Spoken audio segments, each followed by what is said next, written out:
নমস্কার বন্ধুরা, আমার এই চ্যানেলে আপনাদের স্বাগত। আজকে একটা নতুন রেসিপি নিয়ে আপনাদের কাছে চলে এসেছি। ধাবা স্টাইল পাঞ্জাবি আলুর দম। এই আলুর দমটা খুবই ভালো হয় খেতে, আমি প্রায় ঘরে বানাই, তাই ভাবলাম একবার আপনাদের সঙ্গে শেয়ার করি। এটা নান, পরোটা, পোলাও, ভাত যে কোনো জিনিসের সঙ্গে খুব ভালো লাগে। এর জন্য নিয়ে নিলাম আমি 500 গ্রাম ওজনের মিডিয়াম সাইজের আলুগুলো ভালো করে ছুলে জল দিয়ে ধুয়ে নিলাম। তারপরে একটা প্রেসার কুকার গরম করে তার মধ্যে পরিমাণ মতো তেল দিয়ে দিলাম। তেল গরম হওয়ার পরে ওর মধ্যে দিয়ে দিলাম আলুগুলো দিয়ে দেওয়ার পরে ওর মধ্যে দিয়ে দিলাম পরিমাণ মতো লবণ এবং হলুদ। এবার আলুগুলো একটু লাল লাল করে ভেজে নিলাম। এই রেসিপিটা এতই ভালো লাগে যে বারবার তৈরি করতে ইচ্ছা করে। একবার আপনারা বানিয়ে দেখবেন, আর বানিয়ে কেমন লাগলো আমাকে কমেন্টে অতি অবশ্যই জানাবেন। বারবার নেড়ে চেড়ে আলুগুলোকে আমি লাল লাল করে ভেজে নিলাম।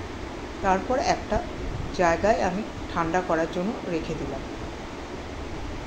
এবার বেঁচে থাকা তেলের মধ্যে দিয়ে দিলাম 2 টেবিল স্পুন মতো ঘি, আর একটা জায়গায় আমি থেতো করে নিলাম একটা বড় এলাচ, 1 ইঞ্চ মতো দারচিনি এবং 2টো এলাচি।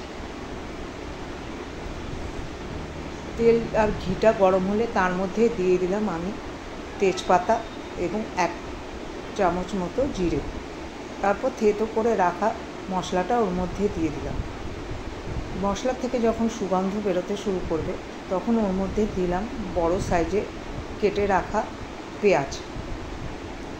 পেঁয়াজগুলো একটু নরম হয়ে এলে ওর মধ্যে দিয়ে দেবো আমি আদা, রসুন এবং কাঁচা লঙ্কা বাটা। এগুলো দিয়ে ভালো করে নেড়ে চেড়ে নেব। এবার ভেজে রাখা আলুগুলো আমি এইভাবে ফুটো ফুটো করে নেব যাতে ভেতরে ঝোলটা ঢোকে। আপনারা ইচ্ছে করলে ফর্কের সাহায্যও করতে পারেন।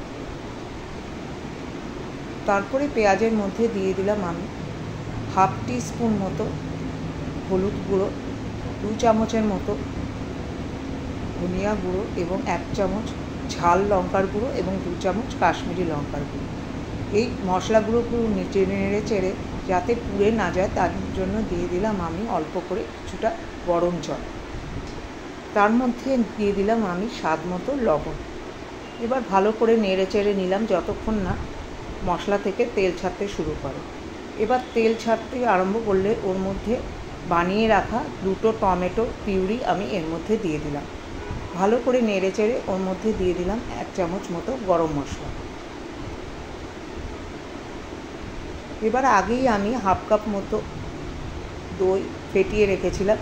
এবার দিয়ে দিলাম ওই দইটা দেওয়ার সময় ফ্লেমটা একদম কম করবেন এবং বারে বারে নেড়ে নিতে হবে। এবার যখন তেল ছাড়তে শুরু করবে তখন ওর মধ্যে দিয়ে দেব ভেজে রাখা আলুগুলো নেড়ে চেড়ে তার মধ্যে দিয়ে দেবো 1 গ্লাস মতো গরম জল।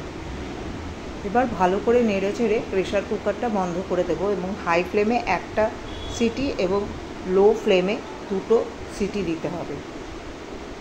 তারপরে রেখে দিতে হবে প্রেসার কুকারটা থেকে প্রেসার রিলিজ হওয়ার জন্য। প্রেসার রিলিজ হয়ে গেলে ওটাকে তুলে দেখতে হবে ঝোলটা পরিমাণ মতো আছে কিনা। যদি ঝোল বেশি থাকে তাহলে এটাকে ফুটিয়ে নিতে হবে। তারপর দিয়ে দিতে হবে কসুরি মেথি এবং ধনেপাতা। এগুলো দেওয়ার ফলে টেস্টটা আরও ভালো হবে। এবার তৈরি হয়ে গেল ধাবা স্টাইল আলুর দম। এটাকে একটা পাত্রে আমি তুলে নিলাম। এটার রং দেখুন, দেখেই খেতে ইচ্ছে করছে। একবার বানিয়ে অবশ্যই দেখবেন। এটা আমি লাচ্ছা পরোটার সঙ্গে খেয়েছি। লাচ্ছা পরোটা ডেসক্রিপশন বক্সে দেওয়া আছে, দেখে নেবেন। নমস্কার, দেখা হবে পরের।